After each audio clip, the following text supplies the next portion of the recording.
Welcome to Inflatable Movie Reviews. Let's see what's coming out on DVD this week. It's a relatively light week for DVDs this week, as the only major release is the Tony Scott PG-13 thriller Unstoppable.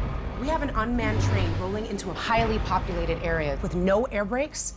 Yeah. The movie did surprisingly well with critics, and that translated to a solid theatrical performance too, but was easier to slow down than Fox would have hoped. The only way to stop that kind of power, grab it by the tail, gun in the opposite direction. At 86% on Rotten Tomatoes, the Denzel Washington and Chris Pine pairing brought in just over $81 million in the US, but cost $100 million. Overseas and DVD sales will put Unstoppable well past that mark though. Next up is the strongly casted ensemble film from Woody Allen, You Will Meet a Tall, Dark Stranger. You see how ironic and beautiful life is.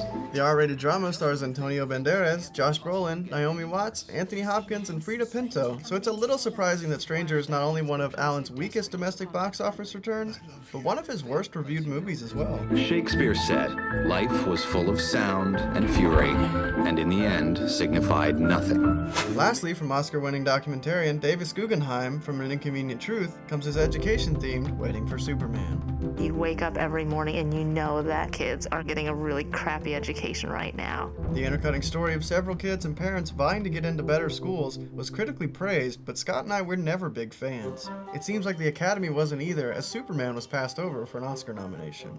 A child that doesn't finish high school will earn less and be 8 times more likely to go to prison. I want to go to school. Check out Scott's interview with the director in our video archive. Those are the new DVDs you can find today. I'm Matt with Inflatable Movie Reviews.